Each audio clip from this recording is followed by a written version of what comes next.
За хичээлийн сэдэв уран зохиолын их зохиох. Зорилго нь уран зохиолын ихийг өөрийн уран сэтгэмжээр зохиох. За тэгэхээр эхийн сэдэв гол санаа гэж юу гэдэг юм бэ те? За эхийн сэдэв гэдэг бол зохиогчоос уг ихийг бичгээр сэдсэн санааг сэдэв гэдэг. Өөрөөр хэлэх юм бол ихэд өгүүлэх тулгамдсан асуудал. За ихэвчлэн жинхэнэ нэрээр илэрдэг. Эхийн гол санаа гэдэг нь болохоор зохиолын төрсөн санааг гол үйл явдлаар дүрсэлж гаргахыг бол эхийн гол санаа гэдэг. Өөрөөр хэлэх юм бол сэдэв бүтээх зөрчил санааг бол эхийн гол санаа гэдэг. Үйл үгээр илэрдэг байна. За уран зохиолын эхийн өгүүлэх түүний бүтцийг сэргээн санаа. Уран зохиолын зохиогч учраас ямар бүтц дараалтай байх гэдгийг бүгдээрээ ярилцъя. За хүүрэнсэн эхийн үйл явдал бол тодорхой оронд цагийн дараалалаар өрнөдөг.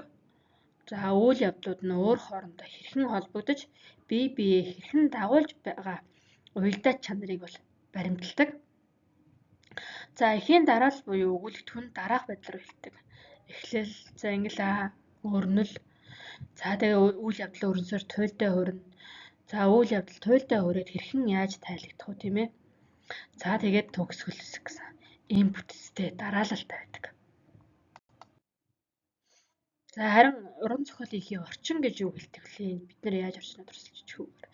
Эхийн орчин гэдэг бол уран зохиолын зохиол доторх үйл явдал болох газар, цаг хугацаа, нөхцөл байдал юм.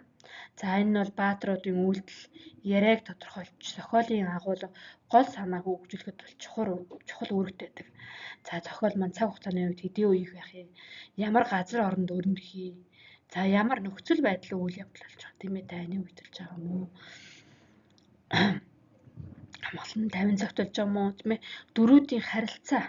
За дөрүүдийн хоорондын харилцаа таатай, эерэг таатай байх юм уу? Үгүй юм уу? Үзэн ядсан, дайсагнсан харилцаатай байх юм уу гэж юм. Энэ бүхэн бол зохиолын орчинд хамаарх нэ. За харин тэгвэл зохиолын дүр гэж юу гэлдэг? Уран зохиолын эхийн дүр гэж юу гэлдэг? За дүр бол тухайн зохиолын амин сүнсэнд байдаг. За үүгээрээ дамжуулж урлагийн бусад төрлүүд бол шинжлэх ухаанаас ялгардаг юм.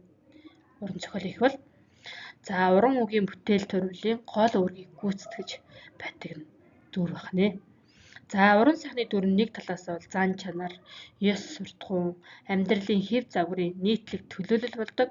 Мөн нөгөө талаас бол хизээч давтагдашгүй өвөрмөц шинжийг бас агуулсан байдаг байна. За уран зохиолын найруулгын онцлог. За уран зохиолын найруулга нь бол амьдралын үннийг уран дүрээр илэрхийлэхийг зорддог. Зордгоор бол одоо бусад найруулгын төрлөөс ялгарна. За хэлний мэдээллийн болон гой зүүн үүрэг хосолсон байдаг.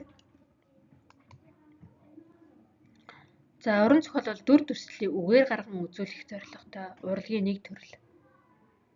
Уран зохиолын найруулгад уран зохиолын бүхэл төрлөөр бичсэн болон зохиолчийн хувь хүний найруулга орно. За уран зохиолын найруулга нь одоо дүрслэх хэрэглүүрийг ихээр ашигладагаараа ялгаадна. Үгийн сангийн бүх үгийг баатрын дүрийг тодтогоход хэрэглэнэ. Баймт чанар чухал нөлөөтэй байдаг. Уран яруу сонсголонтой үг хэллэг ашигладаг. Тансаг найруулга чухал байр эзэлдэг.